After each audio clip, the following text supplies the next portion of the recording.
Luke chapter 6. On a Sabbath, while he was going through the grain fields, his disciples plucked and ate some heads of grain, rubbing them in their hands. But some of the Pharisees said, "Why are you doing what is not lawful to do on the Sabbath?" And Jesus answered them, "Have you not read what David did when he was hungry, he and those who were with him? How he entered the house of God and took and ate the bread of the presence, which is not lawful for anyone but the priest to eat, and also gave it to those with him. And he said to them, the Son of Man is Lord of the Sabbath." On another Sabbath he entered the synagogue and was teaching, and a man was there whose right hand was withered. And the scribes and the Pharisees watched him to see whether he would heal on the Sabbath, so that they might find a reason to accuse him. But he knew their thoughts, and he said to the man with the withered hand, "Come and stand here." And he rose and stood there. And Jesus said to them, "I ask you, is it lawful on the Sabbath to do good or to do harm, to save a life or to destroy it?" And after looking around at them, all he said to him, "Stretch out your hand." And he did so, and his hand was restored. But they were filled with fury and discussed with one another what they might do to Jesus.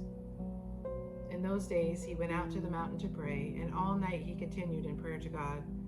And when day came, he called his disciples and chose from them 12, whom he named apostles: Simon, whom he named Peter, and Andrew his brother, and James and John, and Philip and Bartholomew, and Matthew and Thomas, and James the son of Alphaeus, and Simon, who was called the Zealot, and Judas the son of James, and Judas Iscariot, who became a traitor.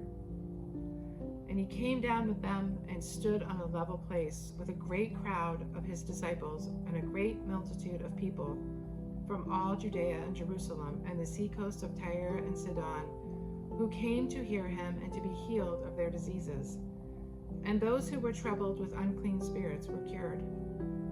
And all the crowd sought to touch him, for power came out from him and healed them all.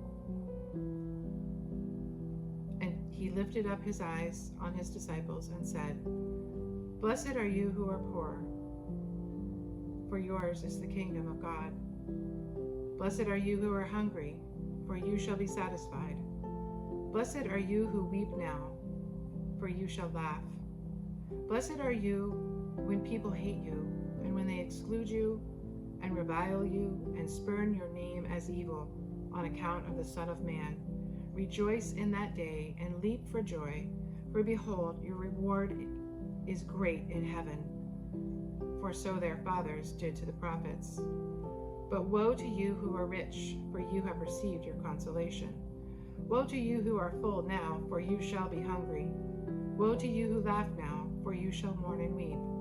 Woe to you when all the people speak well of you, for so their fathers did to the false prophets. But I say to you who hear, love your enemies, do good to those who hate you, bless those who curse you, pray for those who abuse you. To one who strikes you on the cheek, offer the other also. And from one who takes away your cloak, do not withhold your tunic either. Give to everyone who begs from you, and from one who takes away your goods, do not demand them back. And as you wish that others would do to you, do so to them. If you love those who love you, what benefit is that to you? For even sinners love those who love them. And if you do good to those who do good to you, what benefit is that to you? For even sinners do the same. And if you lend to those from whom you expect to receive, what credit is that to you? Even sinners lend to sinners to get back the same amount. But love your enemies, and do good, and lend, expecting nothing in return. And your reward will be great, and you will be sons of the Most High. For he is kind to the ungrateful and the evil. Be merciful, even as your Father is merciful. Judge not, and you will not be judged. Condemn not, and you will not be condemned. Forgive, and you will be forgiven. Give, and it will be given to you. Good measure, pressed down, shaken together, running over, will be put into your lap. For with the measure you use, it will be measured back to you. He also told them a parable. Can a blind man lead a blind man? Will they not both fall into a pit? A disciple is not above his teacher, but everyone, when he is fully trained, will be like his teacher. Why do you see the speck that is in your brother's eye, but do not notice the log that is in your own eye? How can you say to your brother, "Brother, let me take out the speck that is in your eye," when you yourself do not see the log that is in your own eye? You hypocrite! First take the log out of your own eye, and then you will see clearly to take out the speck that is in your brother's eye. For no good tree bears bad fruit, nor again does a bad tree bear good fruit. For each tree is known by its own fruit. For figs are not gathered from thorn bushes, nor are grapes picked from a bramble bush. The good person out of the good treasure of his heart produces good, and the evil person out of his evil treasure produces evil. For out of the abundance of the heart his mouth speaks.